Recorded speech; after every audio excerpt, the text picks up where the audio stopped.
Hello students, मैंने आपको Coulomb's law पढ़ाया, फिर उससे आगे इलेक्ट्रिक फील्ड हमने पढ़ाया। अब कुछ न्यूमेरिकल्स हम करने जा रहे हैं इनसे रिलेटेड, लेकिन इससे पहले थोड़ी जानकारी दे दूं आपको।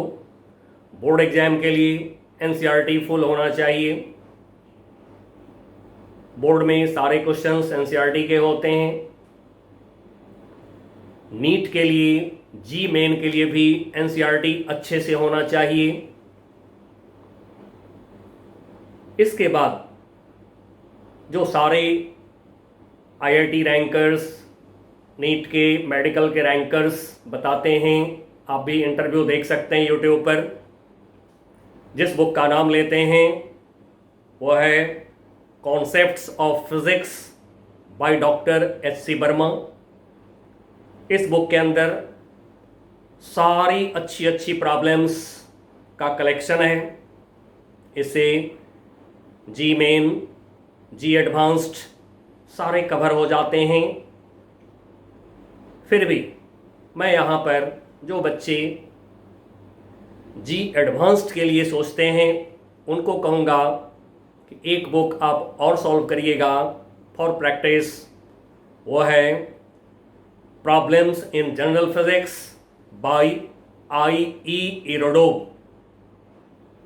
आई.ई. इरोडोव के प्रॉब्लम एडवांस्ड के लेवल में होते हैं, जी एडवांस्ड के लेवल में होते हैं।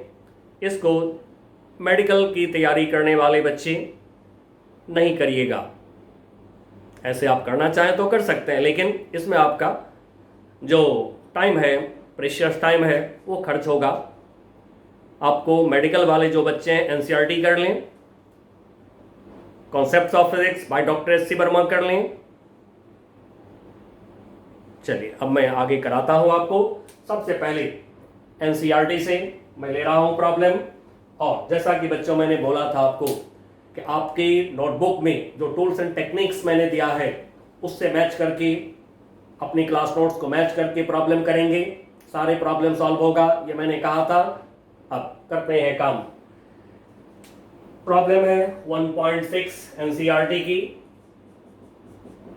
इस प्रॉब्लम में बोला गया है 4 point charges, 4 point charges QA equal to 2 microcoulomb mu C, QB equal to -5 microcoulomb, QC equal to 2 microcoulomb and QD equal to -5 microcoulomb are located at the corners of a square, at the corner of a square ABCD of side 10 centimeter. Now what is the force?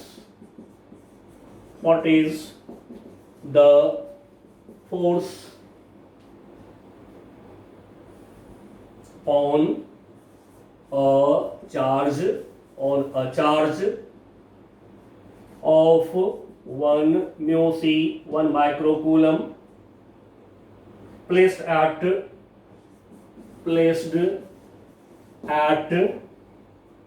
the center of the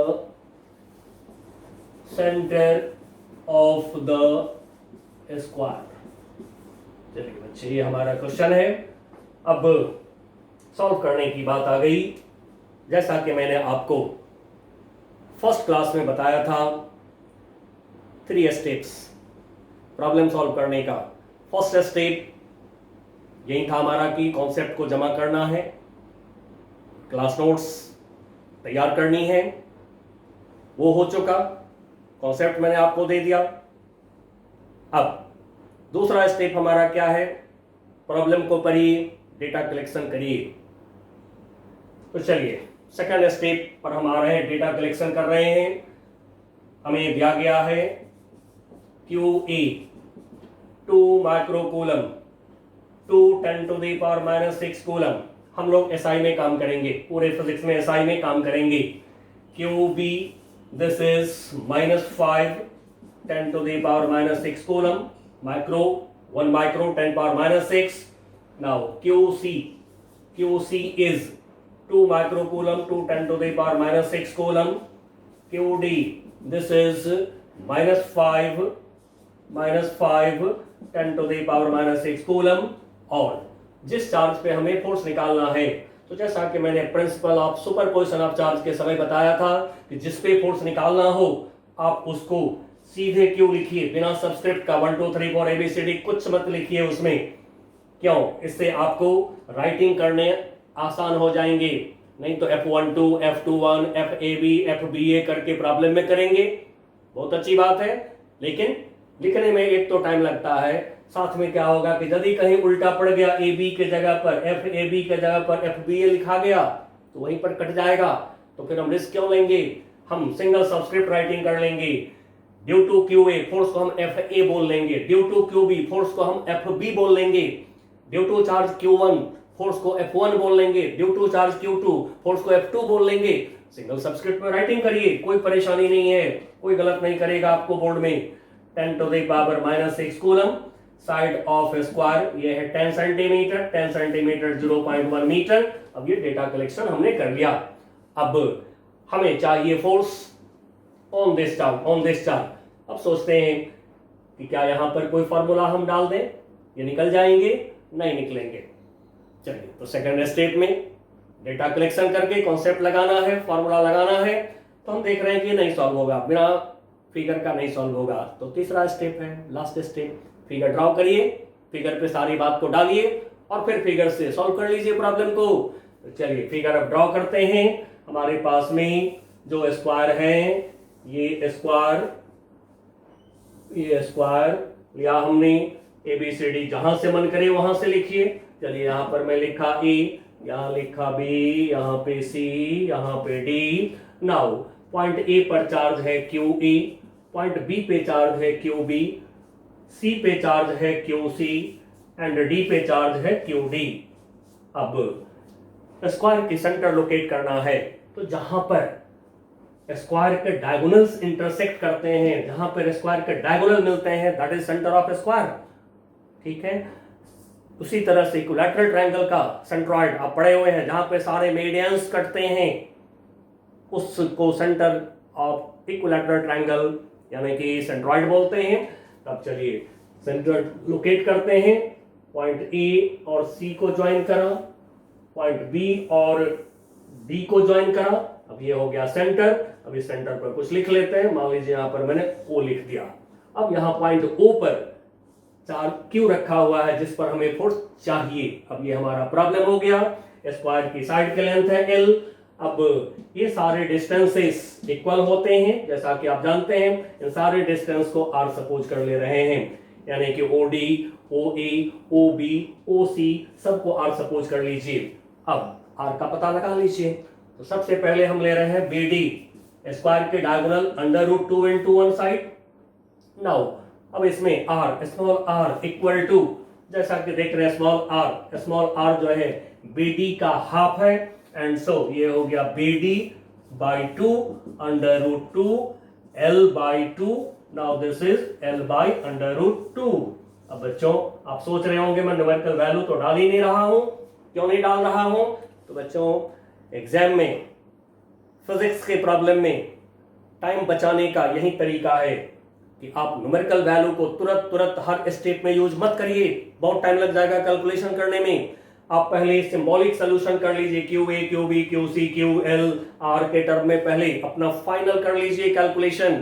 then उसके बाद में last में जाकर numerical value रखिए, आपको 1/4 time लगेगा।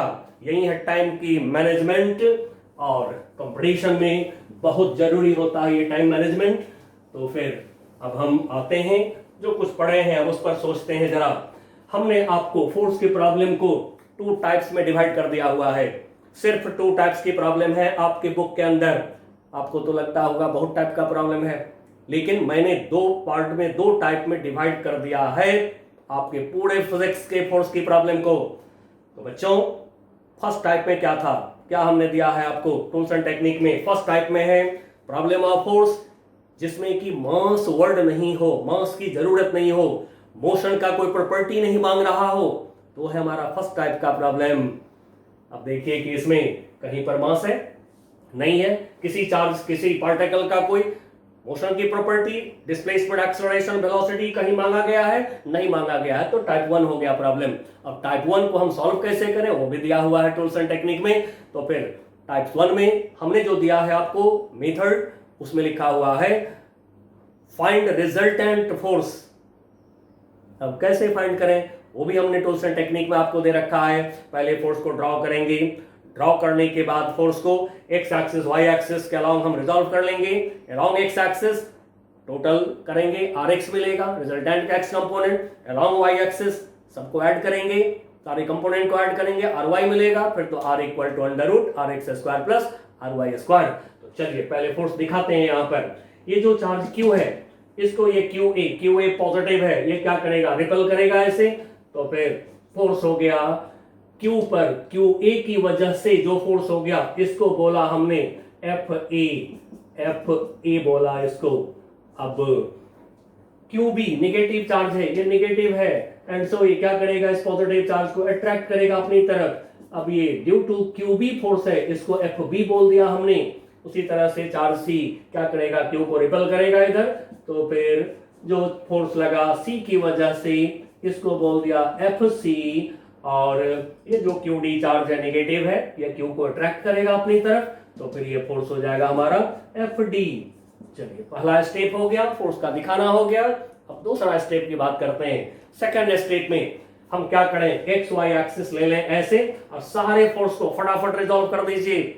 जो हमने सिखाया है, जिस लाइन से वेक्टर का एंगल देखते हैं उस लाइन पे कंपोनेंट ए कॉस थीटा, फोर्स है तो F cos theta, perpendicular line पर क्या लेते हैं कंपोनेंट एफ साइन थीटा। बस फटाफट रिजॉल्व करिए। लेकिन थोड़ी सी वही समय की बात फिर मैं कर रहा हूं, जो मेथड है जो मैं बोल रहा हूं, ये तो मास्टर मेथड है, ये तो पक्का रिजल्टेंट निकाल देगा आपको। लेकिन समय की बात कर रहा हूं थोड़ा सा। आपने ये भी पढ़ा है, वन लाइन के अलोंग यदि 2 वेक्टर्स हो तो फिर हम क्या करते हैं, R equal to A minus B. यदि सेम डायरेक्शन में 2 वेक्टर होता है तो आप क्या करते हैं, R equal to A plus B. Parallelogram law में जैसा कि आप सीखे हुए हैं, R equal to under root A square plus B square plus 2ab cos theta. बस इसी से यदि सेम डायरेक्शन में हुआ थीटा 0 डिग्री डाल दिए, R equal to A plus B आएगा।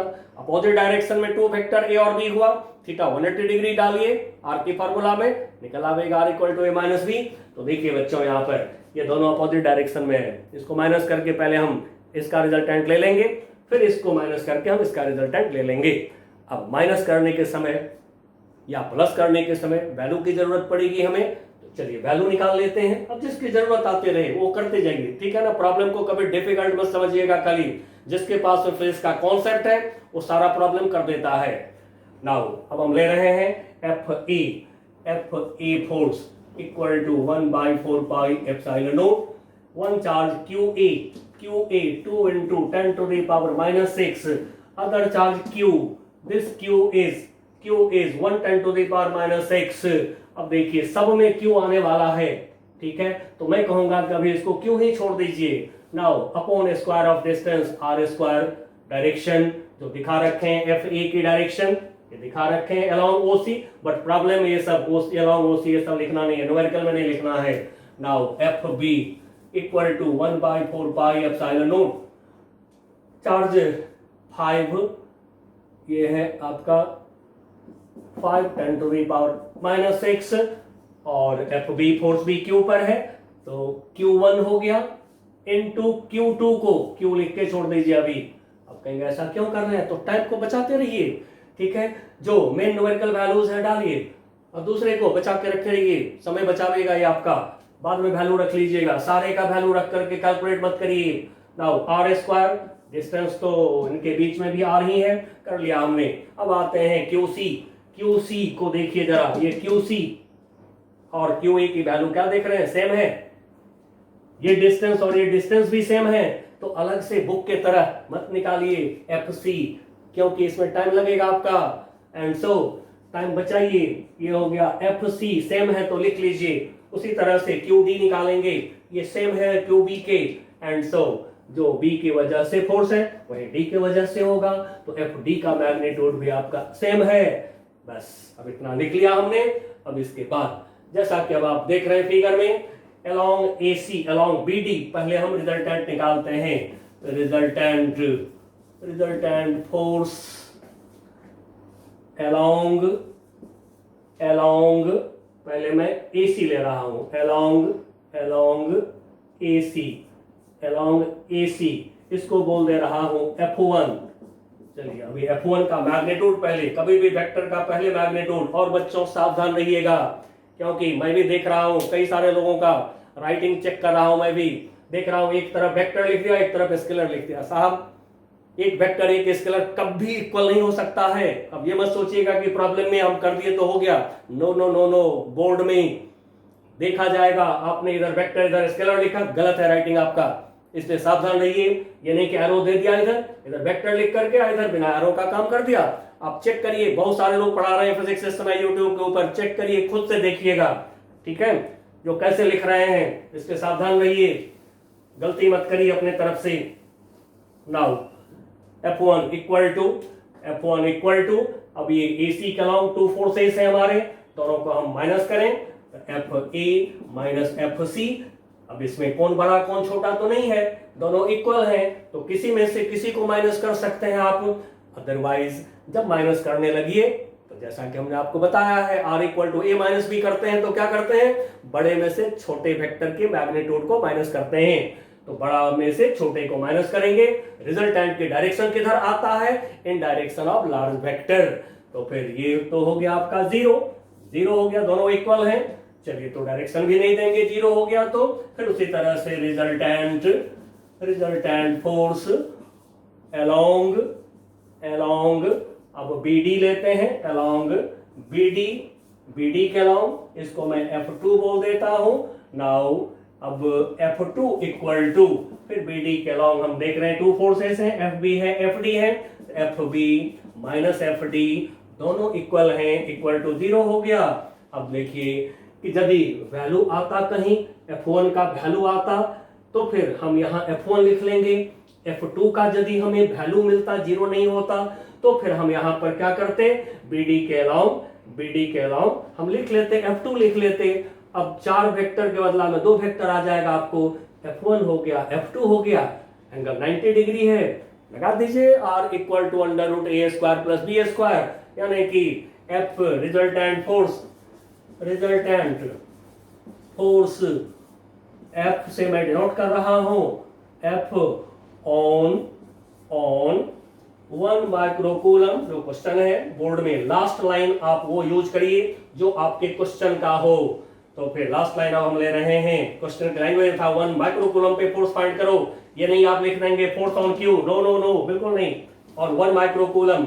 नाउ F की magnitude under root of 90 degree पर ये दोनों है, F1 square plus F2 square. Now this equal to दोनों 0 एंड सो 0। चलिए बच्चों, तो ये था हमारा पहला प्रॉब्लम, आपको मैंने अच्छी तरह से मैच कर दिया जो कुछ आपको मैंने सिखाया है। अब नेक्स्ट प्रॉब्लम भी मैं एनसीईआरटी से लेने जा रहा हूं। अब नेक्स्ट प्रॉब्लम मैं ले रहा हूं एनसीईआरटी का क्वेश्चन नंबर 1.12 जो क्वेश्चन है आपका, इस क्वेश्चन में बताया गया है 2 इंसुलेटेड चार्ज्ड कॉपर स्फीयर्स। ये एग्जांपल बोल करके मैं करता हूं, बट क्वेश्चन का नंबर मैं आपको बता देता हूं। तो जैसा कि इसमें बता रहा है 2 insulated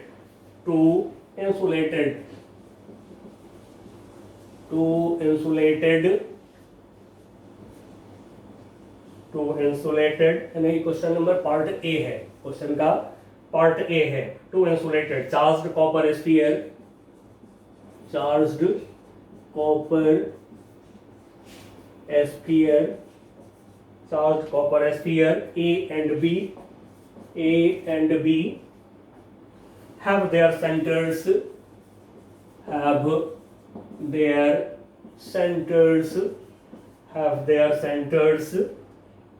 separated by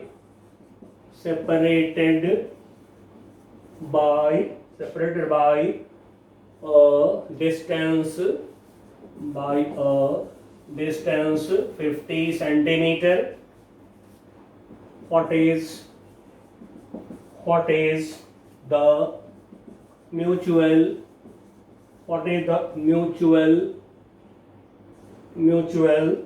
force of electrostatic repulsion if the charge on each is 6.5 10 to the power -7 coulomb. Next is the radii of A and B are negligible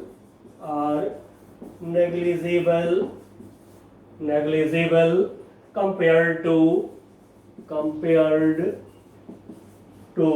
the distance of separation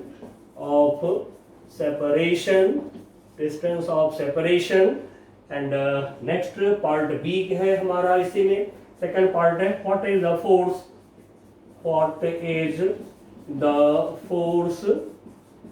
of repulsion if each sphere is charged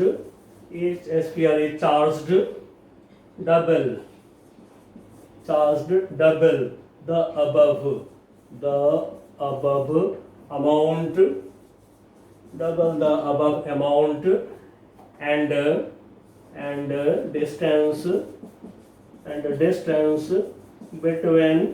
distance between them is halved मतलब कि आधा कर दिया, half कर दिया. चलिए बच्चों, अब ये प्रॉब्लम हमारे सामने है. ठीक है, अब हमें इसको सॉल्व करना है. तो सॉल्व करने के लिए पहले वहीं फिर से डेटा कलेक्शन आप कर लेंगे. डेटा कलेक्शन करके देख लेंगे हम लोग कि डायरेक्ट हम सॉल्व कर सकते हैं या नहीं. ठीक है, यदि हमसे डायरेक्ट सॉल्व नहीं होगा तो फिर फिगर की मदद लेंगे. तो चलिए पहले देखते हैं 2 स्फीयर में जो चार्जेस हैं. सॉल्यूशन यहाँ से QA और QB दोनों इक्वल हैं.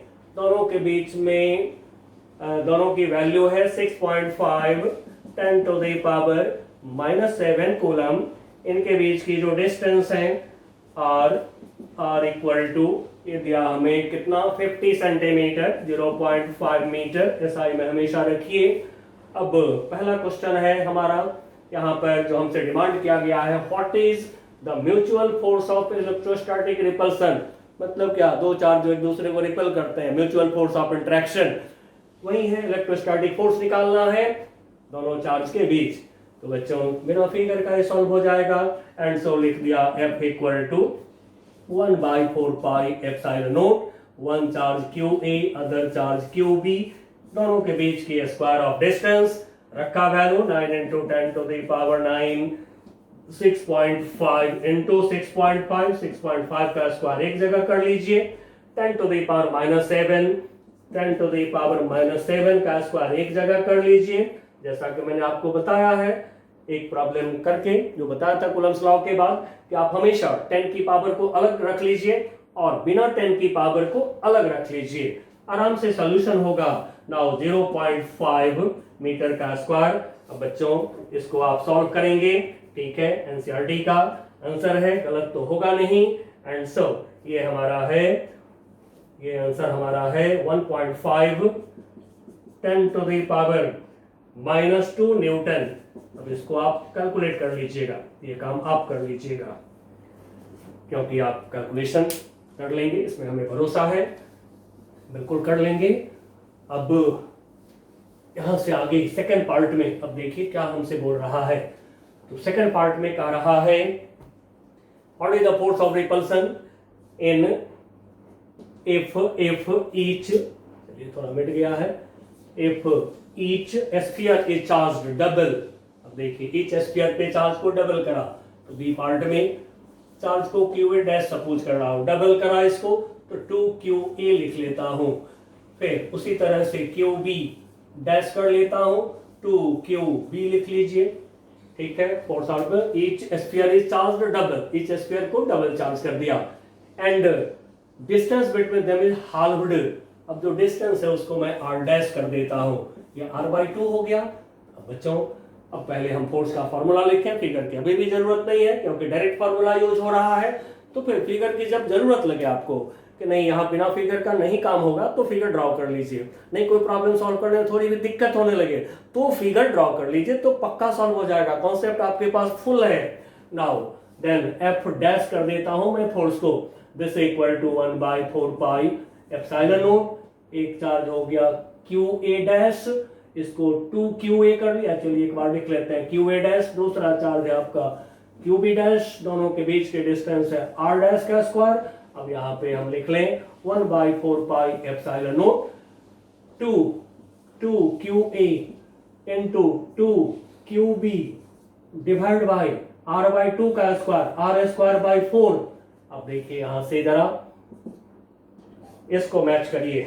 अब तुरंत न्यूमेरिकल वैल्यू प्रॉब्लम में यूज मत करिएगा यदि पार्ट्स हो तो। अब यहां से देखिए क्या आ रहा है 1/4 का epsilon naught QA QB by r² आ रहा है, तो फिर इसके जगह पर अच्छा होगा कि आप F लिख लीजिए।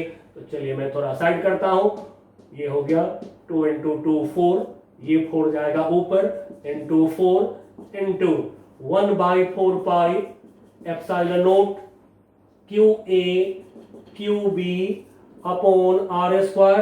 अब ये आपको मिला हुआ है, ऑलरेडी मिला हुआ है, तो फिर हम इसके जगह पर रख लेंगे। इसलिए जब कभी भी कोई प्रॉब्लम आपको लगे कि थोड़ा लेंथी है, तो प्रॉब्लम लेंथी नहीं होता है, उसको करने का तरीका होता है, यही तरीका है। न्यूमेरिकल वैल्यू हर स्टेप पे मत रखिए, आपका टाइम बचेगा। ये हो गया 16 और ये निकला हुआ है हमारा 1.5 10 टू द पावर -2। अब आप इसको कैलकुलेट कर दीजिए, कैलकुलेट कर देंगे देन यू विल हैव, ये आएगा हमारा 0.24 Newton.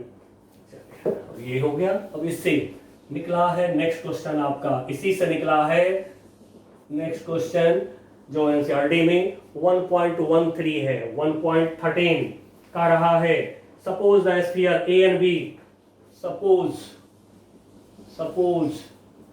the sphere A and B, suppose the sphere A and B in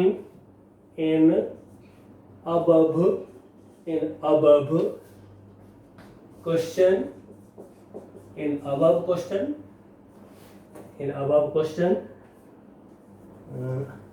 have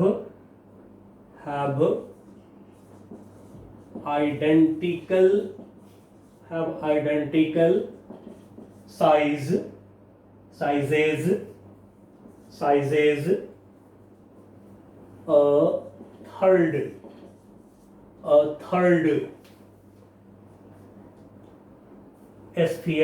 a third sphere of same size, a third sphere of same size but uncharged is brought in contact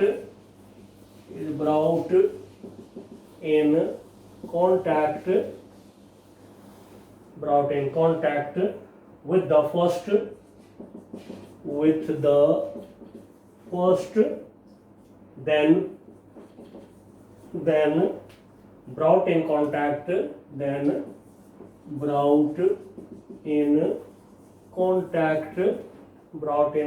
with the second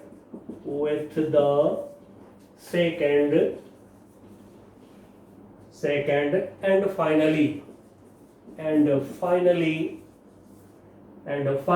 removed from both.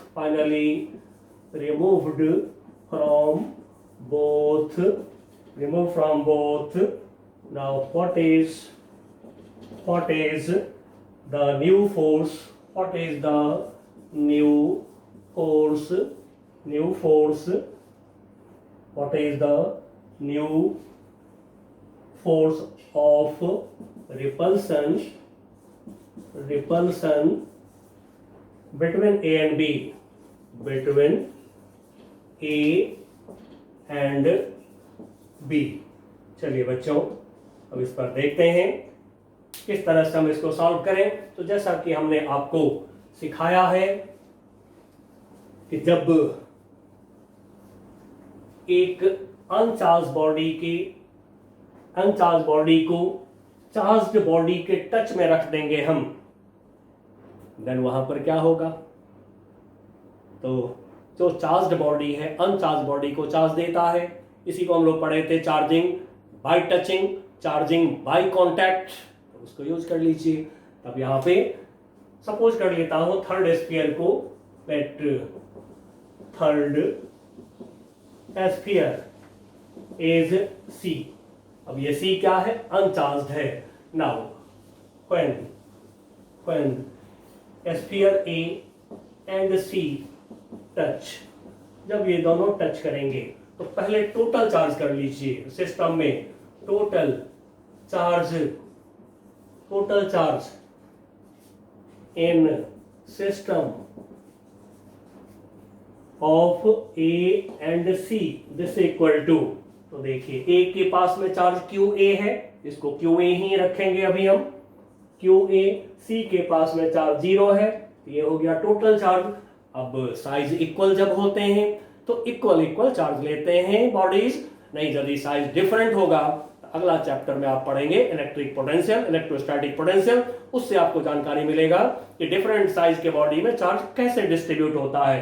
तो अभी same size का हमारे पास में bodies हैं and so यहां पर हम लोग सेम साइज की बॉडी पे काम कर रहे हैं। अब यहां से टोटल चार्ज निकाला हमने, अब ए और सी को इक्वल चार्ज मिलेंगे, तो now charges in A and C. अब ए में जो चार्ज है उसको मैं क्यू ए डबल डैश लिख रहा हूं, टोटल का इक्वल टू, यहां पर टोटल को भी लिख दें क्यू ए, तब टोटल का हाफ इक्वल बंटवारा होगा, तो हाफ मिलेगा ए को, हाफ मिलेगा चार्ज सी को, एंड सो ये हो गया Q A by 2 and C में चार्ज को क्यू सी बोल लेते हैं। This is equal to Q A by 2। ये हो गया फर्स्ट हमारा। अब जो है स्फीयर सी स्फीयर बी को टच कर रहा है, तो फिर हम यही काम करेंगे, बिल्कुल यही काम करेंगे। जब कभी भी टच करें बॉडीज तो पहले टोटल कर लीजिए चार्ज को, साइज इक्वल है तो बराबर बंटवारा कर दीजिए, हो गया, चार्ज निकल जाएगा आपको। तो फिर व्हेन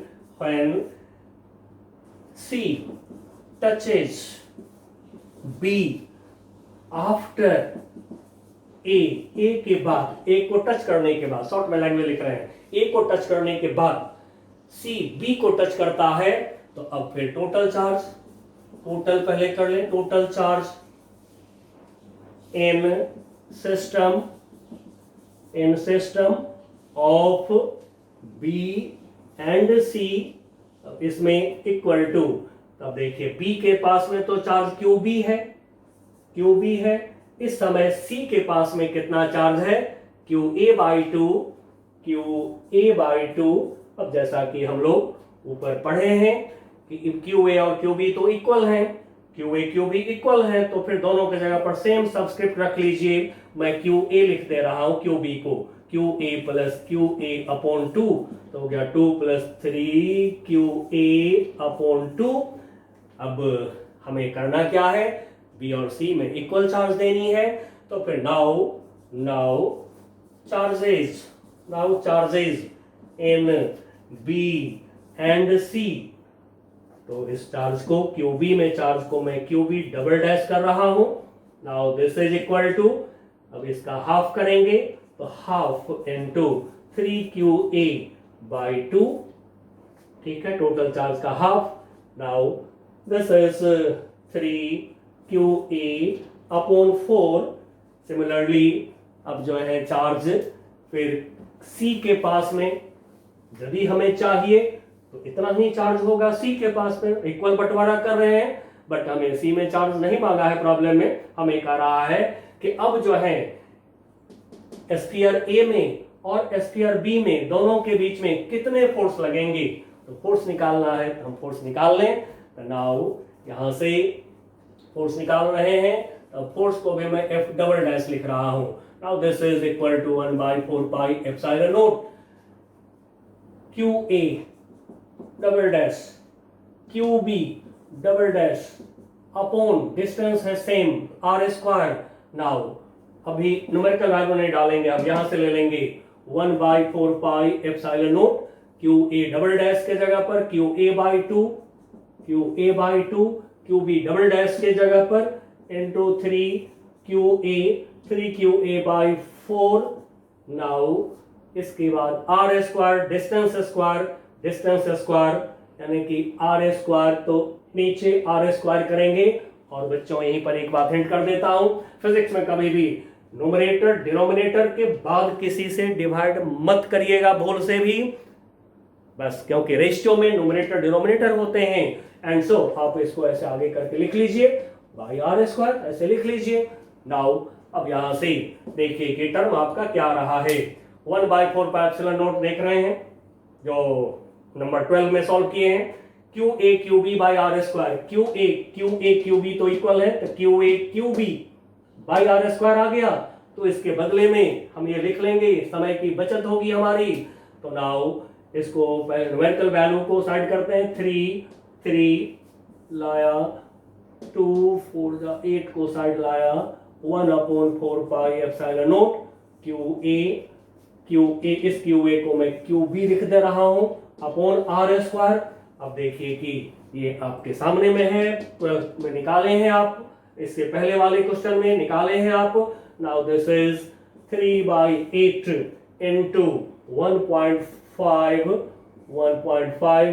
इंटू 10⁻²। अब इसको कैलकुलेट कर दीजिए, आपका आंसर तैयार है। ये था टचिंग से चार्ज की डेवलपमेंट और उस बेसिस पर हमारा प्रॉब्लम था। और अब यहां पर मैं एक बात बताना चाहूंगा, यहां पर न्यूमेरिकल वैल्यू को मैंने बार बार यूज नहीं करा, क्यों नहीं करा है, समय की बचत करने के लिए करा है। और ये तीनों प्रॉब्लम जो भी आप किए हैं सीधे चेन में, ये कई जगह आया है बोर्ड में, कंपटीशन में से कई जगह पर आए हैं, ठीक है। नाउ अब इसके जो आंसर निकल के आ रहे हैं 5.7, आप चेक कर लीजिए, 5.7 इंटू 10⁻³ न्यूटन। अब नेक्स्ट हम ले रहे हैं प्रॉब्लम एनसीईआरटी से ही, अभी मैं ले रहा हूं नेक्स्ट प्रॉब्लम 1.14। अब ये 1.14 जो प्रॉब्लम है एनसीईआरटी का, इसमें आपको दिखा रहा है कई सारे फिगर्स, ये 2D मोशन दिखाई दे रहा है हमें। अब इसमें दिया गया है एक पॉजिटिव प्लेट, ये दिया गया पॉजिटिव प्लेट, फिर इसके नीचे दिखाई पड़ रहा है नेगेटिव प्लेट, इस तरह से दिखाई पड़ रहा है नेगेटिव प्लेट। नाउ अब मैं क्वेश्चन को आपको बोल दूंगा, ठीक है, आप उसको लिख लीजिएगा, क्योंकि लिखने में वक्त लगता है, थोड़ा ज्यादा प्रॉब्लम सॉल्व कर लेंगे। अब इसमें दिखाई पड़ रहा है 3 चार्जेस, ऐसे फेंका गया है, ऐसे फेंका गया 1 चार्ज। अब 1 चार्ज गया है यहां से, ऐसे ऊपर गया है, ऐसे बाहर की तरफ ये गया है। सेकंड चार्ज को दिखाया है ये ऐसे, फिर ये ऊपर गया है, ये भी ऊपर गया है, ऐसे बाहर गया ये भी। थर्ड चार्ज को दिखाया है यहाँ से ऐसे आगे बढ़ते हुए, और ये थर्ड चार्ज जो है ये ऐसे नीचे गया है। चार्ज नंबर 1 2 3 ये नेमिंग है, और साइड में एक्स वाई एक्सिस शो कर दिया गया है, x axis horizontal, y axis vertical. अब क्वेश्चन है हमारा, ठीक है, एनसीईआरटी क्वेश्चन 1.14 बोल रहा है figure shows tracks of 3 charged particles in a uniform electrostatic field, give the signs SIGNS signs of the 3 charges, which particle has the highest charge to mass ratio। मतलब कि हमसे डिमांड कर रहा है पहला कि 3 चार्ज पार्टिकल को फेंका गया, यूनिफॉर्म इलेक्ट्रिक फील्ड बोल दिया प्रॉब्लम, तो भी अच्छी बात है। अदरवाइज जो मैंने आपको पढ़ा है यूनिफॉर्म इलेक्ट्रिक फील्ड के लिए हमने बताया था near charge body electric field is uniform. आप खुद ही पहचान जाएंगे, 2 चार्ज बॉडी है तो इसके नजदीक इलेक्ट्रिक फील्ड यूनिफॉर्म ही होगा। अब 3 चार्ज पार्टिकल्स को फेंका गया है, मैं इलेक्ट्रिक फील्ड दिखाना चाहूंगा। जैसा कि बच्चों मैंने आपको सिखा दिया है, electric field is force on unit positive test charge, यानी +1 चार्ज को रख लीजिए, जिधर उस पे फोर्स लगेगा इलेक्ट्रिक फील्ड का डायरेक्शन बता देगा वो आपको। Force on +1 charge is electric field, तो यहाँ पे यदि +1 चार्ज को रखते हैं, ये प्लस नीचे रिपेल करेगा, माइनस अट्रैक्ट करेगा नीचे की तरफ +1 चार्ज को, and so electric field is downward. मैं इसको दिखा रहा हूं, इलेक्ट्रिक फील्ड इज डाउनवर्ड, ये इलेक्ट्रिक फील्ड हो गया हमारा। अब 3 चार्जेस में बहुत आसानी से बता सकते हैं आप। चार्ज नंबर 1 ऊपर गया है, ऊपर गया है तो क्या होगा, ये पॉजिटिव होगा, तो दिस इज पॉजिटिव, मैं यहाँ पे लिख दे रहा हूं दिस चार्ज इज पॉजिटिव। ये भी चार्ज गया ऊपर, एंड सो ये भी चार्ज क्या होगा, पॉजिटिव होगा। ओ नहीं सॉरी, पॉजिटिव नहीं, नेगेटिव नेगेटिव नेगेटिव। ये पॉजिटिव की तरफ गया है, पॉजिटिव की तरफ गया है तो फिर नेगेटिव होगा, नेगेटिव। नाउ ये भी चार्ज ऊपर गया है, नेगेटिव होगा, नेगेटिव होगा। सिंपली सोच लेते हैं, पॉजिटिव नेगेटिव को ट्रैक करा, ठीक है। नहीं, यदि इलेक्ट्रिक फील्ड के भाया सोचते हैं तो इलेक्ट्रिक फील्ड के अपोजिट नेगेटिव चार्ज पे होता है फोर्स, ऊपर गया। अब इसके बारे में सोच लें सिंपली, ये पॉजिटिव इसको ढकेल रहा है, रिपेल कर रहा है, तो पक्का ये क्या होगा, पॉजिटिव होगा, ठीक है। तो दिस इज पॉजिटिव, इस तरह से हमने साइन का पता लगा लिया। अब सेकंड पार्ट में है चार्ज टू मास रेशियो। अब देखिए बच्चों, हमें चाहिए चार्ज अपॉन मास रेशियो चाहिए, Q/m चाहिए हमें। तो इसके लिए जैसा कि हमने 2D मोशन में आपको सिखाया है, 2D मोशन में हमने क्या सिखाया है कि कोई ऑब्जेक्ट ऐसे सीधे यदि नहीं जाके और ये डिफ्लेक्ट हो जाते हैं, जैसे एक्स एक्सिस हो गया। अब ये ऑब्जेक्ट जो फेंका हमने तो ऐसे सीधे नहीं जाके डिफ्लेक्ट हो गया, डिफ्लेक्ट हो गया तो इसको कहते हैं डिफ्लेक्शन। अपने इनिशियल डायरेक्शन से जितना डिफ्लेक्ट हो गया इसको क्या कहते हैं, डिफ्लेक्शन। अब जो डिफ्लेक्शन है, ये डिफ्लेक्शन वाई हमें चाहिए। हमने 2D मोशन में आपको इक्वेशन बना के दे दिया है, लाइक प्रोजेक्टाइल मोशन है, तो फिर मैं इक्वेशन को डायरेक्ट लिख रहा हूं, आप वहां से देख सकते हैं। नाउ ये है equation, y equal to half Q/QE electric field by m into t²। अब ये मैं इक्वेशन डायरेक्ट लिखा हूं, आप नोटबुक में देख लीजिएगा, 2D motion in uniform electric field. अब इससे हम Q/m लिख लेते हैं, Q/m, चलिए क्रॉस मल्टीप्लाई ले रहे हैं, 2my QE t², where t is time of motion, चलने का टाइम, सबके चलने का टाइम इलेक्ट्रिक फील्ड में, ठीक है। सारे पार्टिकल इलेक्ट्रिक फील्ड में, यहां से जो यहां आया है, यहां से यहां जो आया है, ये टाइम हम ले रहे हैं t, ठीक है। चलिए एक के पास लिख भी देता हूं, in electric field time t।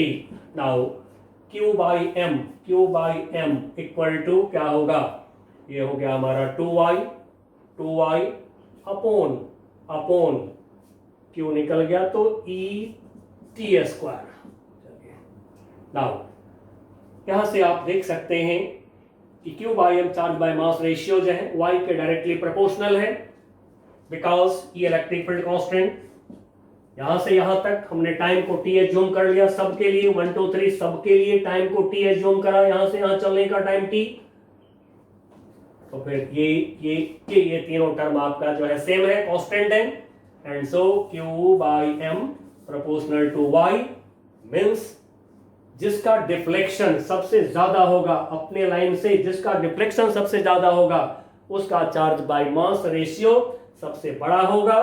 तो फिर बच्चों यहां पर हम देख रहे हैं कि जो थर्ड है, आप अपने फिगर में एनसीईआरटी बुक में देखिएगा, ये जो हॉरिजॉन्टल लाइन है यहां से थर्ड पार्टिकल का जो ये वर्टिकल डिफ्लेक्शन है ये ज्यादा है। And so third particle 3 has the highest charge to mass ratio। चलिए बच्चों, अब ये 2D मोशन देख लिया हमने। अब यहां से आगे इक्विलिब्रियम का प्रॉब्लम, फिर 1D मोशन जो आप सीखे हैं उसके प्रॉब्लम, ये भी मैं लेता हूं now.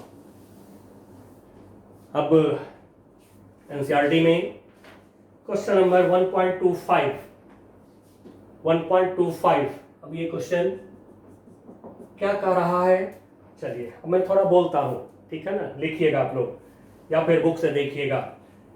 N oil drop OIL, an oil drop of 12 excess electrons is held stationary under a constant electric field 2.55 into 10 to the power 4 Newton per coulomb in Millikan. अब देखिए जो मिलिकन साइंटिस्ट थे, सबसे पहले इन्होंने charge by mass ratio electron का निकाला था E/m, जिसको स्पेसिफिक चार्ज बोलते हैं, Q/m को स्पेसिफिक चार्ज बोलते हैं, मिलिकन ने निकाला था। Millikan's while drop experiment, full stop. The density of oil is 1.26 gram per centimeter cube. Full stop. Estimate the radius of the drop given G equal to 9.81 meter per second square and E equal to 1.60 10 to the power -19 coulomb, ये given है हमारे पास। चलिए अब हम सोचते हैं कि जो वाइल ड्रॉप है इज हेल्ड स्टेशनरी यानी कि रेस्ट। स्टेशनरी मतलब क्या होता है, रेस्ट में यदि बॉडी हमारा है तो फिर एक्सेलरेशन क्या होगा, 0 होगा। इक्विलिब्रियम में हो गया तो फिर जैसा कि आप सीखे हैं, इक्विलिब्रियम की प्रॉब्लम, रेस्ट की प्रॉब्लम, फोर्स की प्रॉब्लम। चलिए फोर्स दिखाते हैं। जैसे तो डायरेक्ट मैं इक्वेशन में लिख दूंगा QE = mg, आपके पास में निकला हुआ है, बट थोड़ा फिगर दिखा देता हूं। अब ये है वाइल ड्रॉप, इस वाइल ड्रॉप का weight mg downward. Due to weight कोई गिरना चाहेगा तो फिर इसको बचाने के लिए, रोकने के लिए कोई उल्टा फोर्स चाहिए, अपोजिट फोर्स चाहिए। तो फिर इधर की तरफ जो फोर्स है, this force is charge Q on while drop, और इसने इलेक्ट्रॉन गेन करा है, एक्सेस इलेक्ट्रॉन है, and so Q will be negative. Q electric field E होना चाहिए, इलेक्ट्रिक फील्ड होगा तो फिर इस चार्ज को नीचे गिरने से वो रोकेगा। नेगेटिव चार्ज है, ऊपर की तरफ फोर्स चाहिए तो इलेक्ट्रिक फील्ड किधर चाहिए, नीचे की तरफ चाहिए इलेक्ट्रिक फील्ड। तो यदि कोई इलेक्ट्रिक फील्ड नीचे की तरफ ऐसे काम कर रहा है, यूनिफॉर्म इलेक्ट्रिक फील्ड, तब क्या होगा, नेगेटिव चार्ज पे फोर्स, इलेक्ट्रिक फील्ड के अपोजिट, तो ये Q × E का फोर्स लगेगा। दिखा लिया फोर्स को, फोर्स की प्रॉब्लम 3 स्टेप लेकिन अब इसमें मास आ गया, मास आ गया तो फिर फोर्स की प्रॉब्लम 3 स्टेप में जो हमने सिखाया है, फोर्स को ड्रॉ किया, रिजॉल्व करते हैं along line of motion perpendicular to line of motion.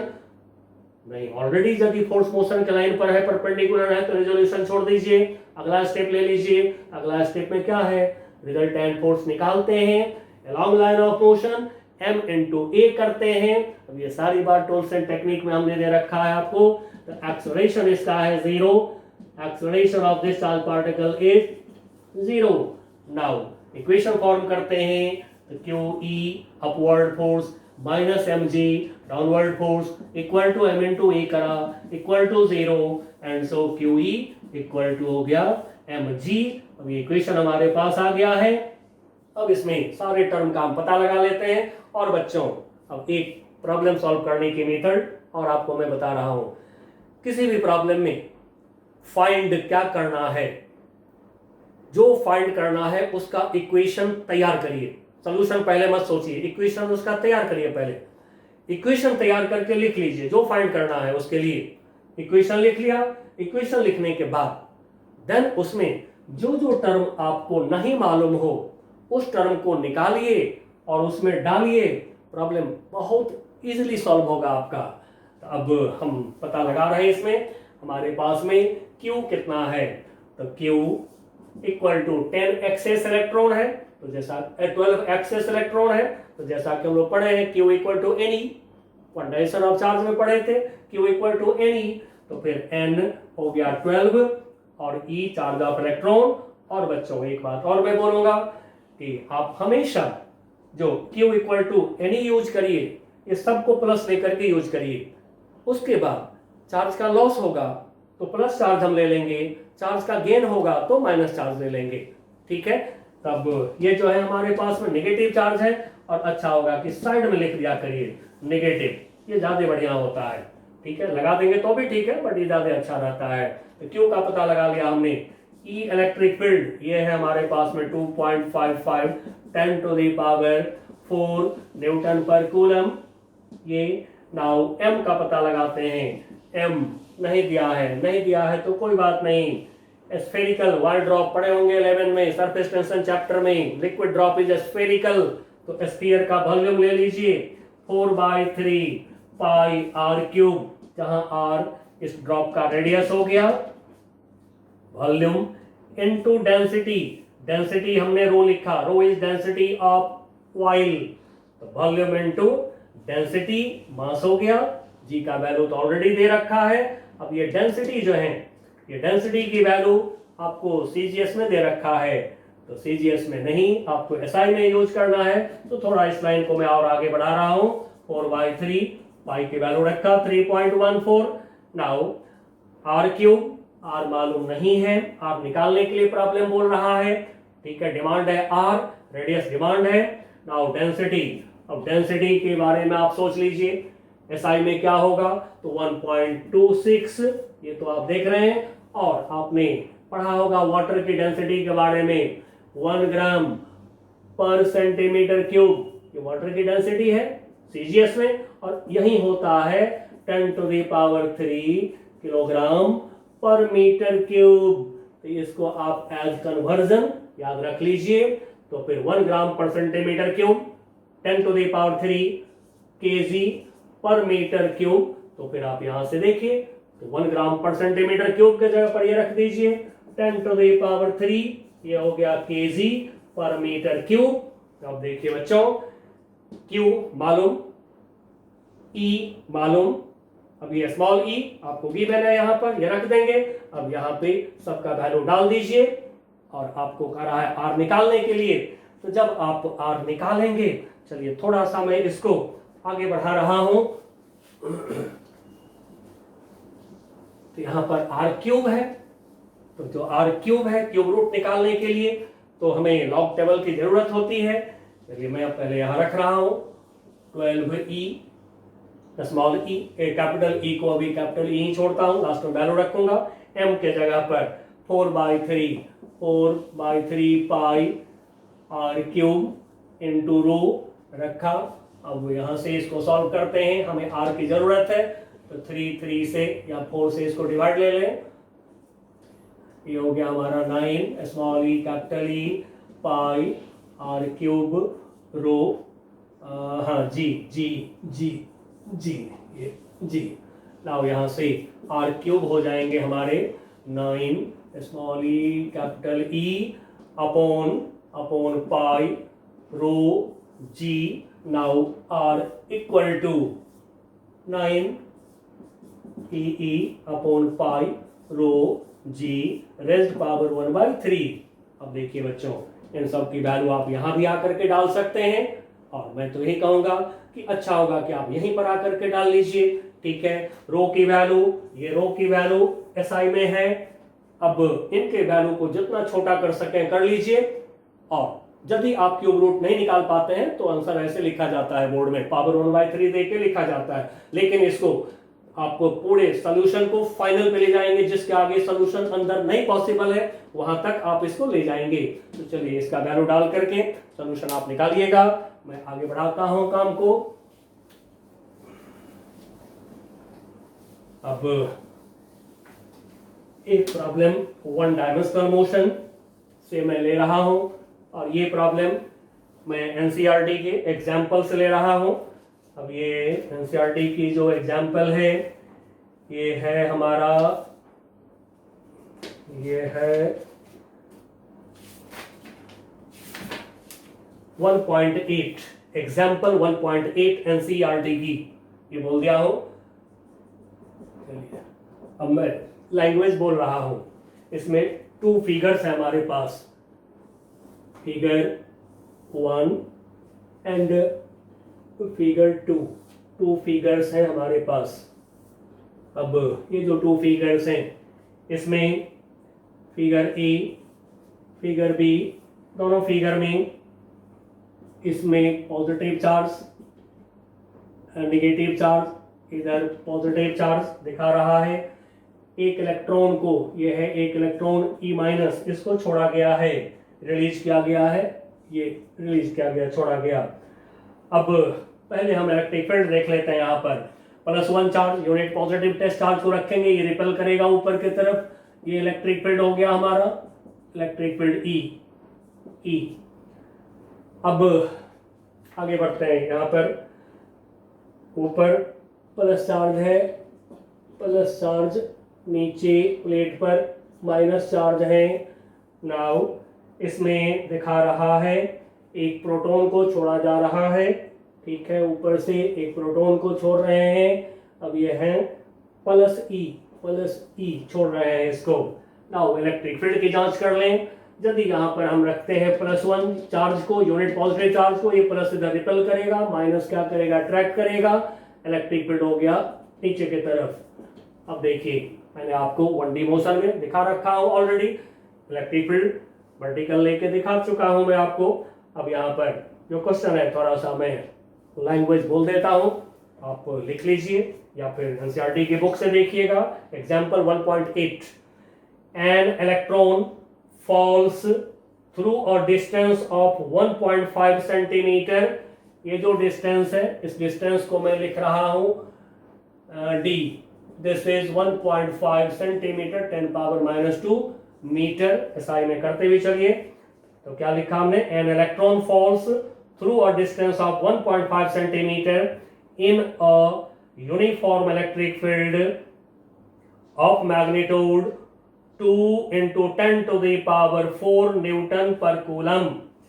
जो इलेक्ट्रिक फील्ड है ये हमारे पास है 2 × 10⁴ newton per coulomb. Figure A,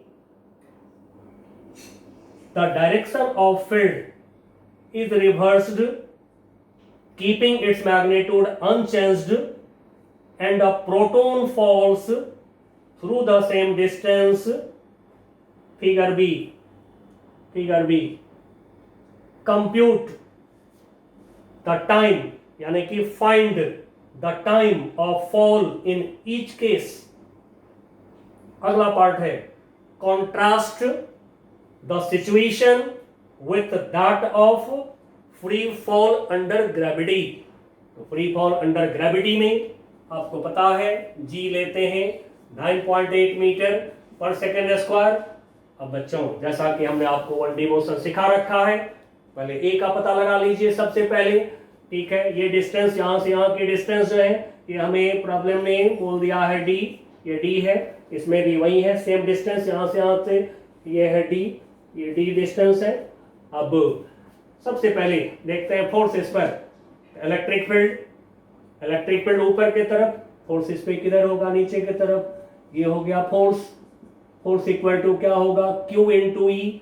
electron की चार्ज को, प्रोटॉन की चार्ज को जैसा कि हम पढ़े हैं ई से डिनोट करते हैं 1.6 10 to the power -19 coulomb.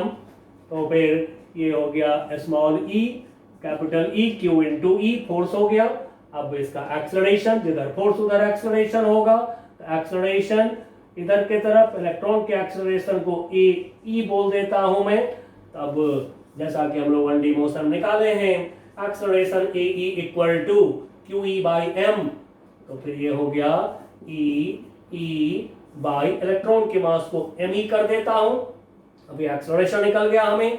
Similarly proton पर आइए, पहले प्रोटॉन का एक्सेलरेशन निकालते हैं। अब ये इलेक्ट्रिक फील्ड है नीचे की तरफ, प्लस चार्ज पे फोर्स डाउनवर्ड नीचे की तरफ इलेक्ट्रिक फील्ड के डायरेक्शन में, फोर्स जिधर मैग्नीट्यूड तो वही इक्वल टू ई इंटू ई, यही रहेंगे मैग्नीट्यूड, जिधर फोर्स उधर एक्सेलरेशन होगा। अब इधर के तरफ प्रोटॉन चल रहे हैं, एक्सेलरेशन को ए पी बोल लीजिए, प्रोटॉन की एक्सेलरेशन। ठीक है, चलिए एक बार मैं यहाँ पे लिख देता हूँ ई इंटू ई, बट ध्यान रहे फोर्स की मैग्नीट्यूड तो सेम रहेगा। अब acceleration of proton a p equal to q E by m, फिर वही 1D मोशन जैसे ऑलरेडी हमने आपको सिखाया है इलेक्ट्रिक फील्ड के आगे। तो फिर a p equal to e charge of proton, electric field, mass of proton. अब ये निकल गया। अब देखिए कि हमें डिस्टेंस मालूम है दोनों में, हमें टाइम की जरूरत है। टाइम कहाँ रहा निकालने के लिए, चलने का टाइम दोनों केस में निकालना है। तो फिर फॉर इलेक्ट्रॉन के लिए हम लगा रहे हैं फॉर्मूला, फिगर ए में लगा रहे हैं formula S equal to u t plus half a t square, जैसा कि हमने आपको सिखाया है टूल्स एंड टेक्निक में। जब एक्सेलरेशन हो कांस्टेंट तो वहां पर मोशन का इक्वेशन यूज करिए। तो हमें S मालूम है, D मालूम है, S डिस्प्लेसमेंट मालूम है, लगाया S equal to u t plus half a t square. अब मैंने जैसा कि आपको बोला, जहां से कोई स्टार्ट करे मोशन वहां ओरिजिन ले लीजिए, और इस इक्वेशन में वैल्यू जो रखेंगे वेक्टर का साइन के साथ रखिए। तो फिर S इक्वल टू डी किधर है, डाउनवर्ड लिखा -d। u इनिशियल वेलोसिटी 0, क्योंकि रेस्ट से छोड़ा गया है, u 0 रेस्ट से छोड़ा गया है इलेक्ट्रॉन प्रोटॉन को, and so ut 0 plus half A. अब देखिए कि a जो ए है इलेक्ट्रॉन का किधर है, नीचे की तरफ है। तो फिर नीचे की तरफ मैं लिख दे रहा हूं ए ई, और ये नेगेटिव है तो माइनस लिख दिया हमने। नाउ टी स्क्वायर मालूम नहीं है, मालूम कर लेंगे हम। अब यहां से क्रॉस मल्टीप्लाई लीजिए, माइनस से माइनस कैंसिल हो जाएगा, तो ये आ गया आपका 2d equal to A E into T square, and so T square equal to आ गया हमारा 2d अपॉन ए ई। अब जो है यहाँ पर आप रख लीजिए ये वैल्यू, यहाँ पर पुट कर देंगे, ये हो गया 2d upon e by m e, small E capital E upon m e गया ऊपर, न्यूमरेटर में चला गया। Now t equal to under root of 2d m e mass of electron upon small E capital E. अब थोड़ा सा मैं एक काम कर देता हूं, आगे टाइम को कंपेयर भी करना है, तो इलेक्ट्रॉन के चलने का जो टाइम है इसमें मैं ई सबस्क्रिप्ट लगा देता हूं, इससे थोड़ा पहचानने में आपको इजी लगेगा, पहचान जाएंगे आराम से। ये इलेक्ट्रॉन का टाइम निकाल लिया हमने। अब देखिए ये सारा आपको वैल्यू मालूम है, दिया हुआ है प्रॉब्लम में, डाल करके आप निकालिएगा वैल्यू इसका। अब प्रोटॉन के लिए, तो प्रोटॉन के लिए सेम काम हम करेंगे, बिल्कुल यही काम हम करेंगे प्रोटॉन के लिए जैसा कि अभी हम कर रहे हैं। 1D मोशन में प्रोटॉन भी है आपका। तो फिर फॉर प्रोटॉन फिगर बी में, फॉर प्रोटॉन फिगर बी में फिर लेते हैं हम same equation S equal to u t plus half a t square. और अब यहाँ पर टी को पहचानने के लिए पी लगा लेते हैं सबस्क्रिप्ट, ताकि हम आराम से पहचानेंगे। फिर देखिए प्रोटॉन में भी डिस्प्लेसमेंट वही है, यहाँ से यहाँ तक ये डी है, and so minus D U T 0 plus half A P minus downward है ओरिजिन के नीचे वैल्यू टी पी स्क्वायर। अब यहाँ से टी पी निकाल लेंगे, minus minus cancel, t p equal to under root of 2d upon a p proton के acceleration. अब ए पी का वैल्यू रखें यहां से, now this equal to under root of 2d, अब ये रखा e बाई एम पी, तो ई तो नीचे रह गया, अपॉन एम पी गया ऊपर, मास ऑफ प्रोटॉन गया ऊपर। अब आप इसका वैल्यू निकालिएगा, ठीक है, सारे वैल्यूज गिवन है। अब दोनों को निकाला हमने, अब आप इससे कंपेयर भी कर सकते हैं, किसको ज्यादा टाइम लगेगा किसको कम टाइम लगेगा। तो देखिए जरा गौर से फिगर, दोनों टाइम में m e mass of electron, m P mass of proton बड़ा होता है, एंड तो प्रोटॉन को चलने में ज्यादा टाइम लग जाएगा, इलेक्ट्रॉन का मास कम होते हैं, एंड सो इलेक्ट्रॉन को चलने में कम टाइम लगेगा, यानी कि टी ई इलेक्ट्रॉन के चलने का time less than T P. अब ये कई बार कॉम्पिटिशन है। अब आगे हमें जो है ये टाइम तो हमने निकाल लिया, अब नेक्स्ट हमसे कह रहा है contrast situation with that of free fall, motion in free fall. तो मोशन इन फ्री फॉल में एक्सेलरेशन होता है g, acceleration due to gravity होते हैं। अब इसको कंपेयर कर दीजिए, आप ए ई से भी कंपेयर कर सकते हैं g को, ए पी से भी कर सकते हैं कंसीडर। अब आपके जो मैं देख रहा हूं कि प्रोटॉन के एक्सेलरेशन से कंपैरिजन किया गया है, तो मैं भी वही कर दे रहा हूं आपको। तो ए पी का वैल्यू निकाल लीजिए, प्रोटॉन के एक्सेलरेशन। अब आपको ये तो मालूम है, सारा चीज मालूम है, E charge of proton, E electric field, M P mass of proton, सब चीज दिया हुआ है प्रॉब्लम में। अब ये रख करके आप इसको निकालिएगा, ये आ रहा है 1.9 10 टू द पावर 12 मीटर पर सेकेंड स्क्वायर।